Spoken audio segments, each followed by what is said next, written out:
আমি একদিন আমি আর শেখ আব্দুর রহমান বিন মোবারক আলী সাহেব সিলেটের শাহপরান মাজারে এমনি দেখতে গিয়েছি। তো গিয়ে দেখি যে ওখানে ওই মোমবাতি, আগরবাতি, কোরআন মাজিদ, গোলাপ জল এগুলা খুব বেশি মাজারে দেয়। তো আমি সাহেবকে বললাম, যেহেতু উনি সিলেটের মানুষ, আমি সাহেবকে বলতেছি, সাহেব এই যে এত কোরআন মাজারে দেয়, এই কোরআন তো মাজারে কাউকে পড়তে দেখি না, সব তো দেখি কান্নাকাটি করতেছে গ্লাভ ধরে। তো তখন সাহেব বলতেছে যে আব্দুল্লাহ ভাই, এই কোরআন তো সব ওরা পড়ে না, এই মূর্খ মুরিদগুলা সকালে কিনে মাজারে দেয়, আরে মাজারের ভণ্ড যারা এই তার মানে খাদেম আছে, এরা বিকালে রাতে এগুলো আবার ওই দোকানে পাঠায়। এই ভণ্ড মূর্খ মুরিদগুলা সকালে আবার কিনে মাজারে দেয়। কথা কি বুঝতে পেরেছেন?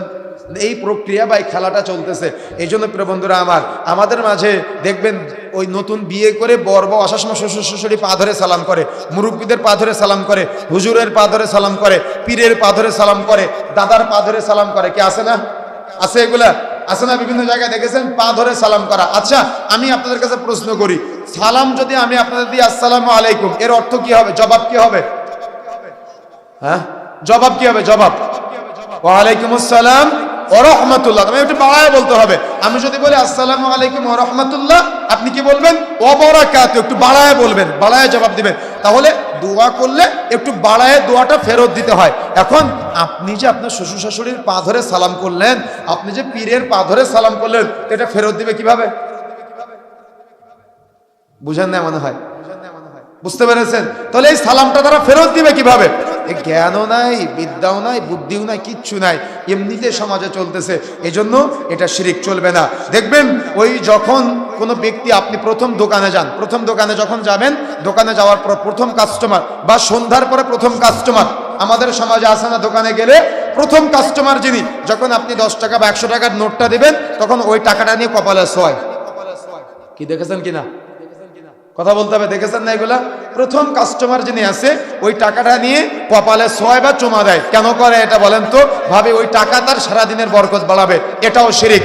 যখন আপনি কোনো দোকানে যান, দোকানে যাওয়ার পরে সন্ধ্যা হয়ে গেলে লোহার কোনো জিনিস বিক্রয় করে না, ওই সুই বা কোনো কিছু বিক্রয় করে না অন্য কোনো কিছু বিক্রয় হওয়ার আগে, এটাও শিরিক। যখন আপনি কোনো বাসে বিভিন্ন জায়গায় সফর করেন, সফর করার সময় সন্ধ্যাবাতি জ্বালায়, অর্থাৎ ওই বাসে যখন মাগরিবের মুয়াজ্জিন সাহেব আজান দিয়ে দেয়, সঙ্গে সঙ্গে বাসা ওই গাড়ির ভিতরে লাইট জ্বালায় দেয়। দেখেছেন আপনারা? এটা খেয়াল করবেন আজকে থেকে।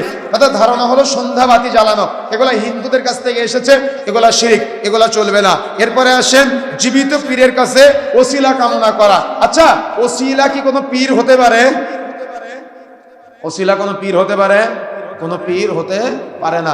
জীবিত বা মৃত কোনো পীরকে ওসিলা মানা বা ওসিলা তালাশ করা, এগুলা শিরিক। ছবি মূর্তির পূজা করা, প্রাণীর চিত্র অঙ্কন করা বা বাবার ছবি ঘরে ঝোলায় রাখা বা মূর্তি নির্মাণ করা, এগুলা সব শিরকে আকবরের আওতায়। কিন্তু বাংলাদেশের মানুষ যে বুঝে না, এই জন্য শিরকের সাথে জড়িত।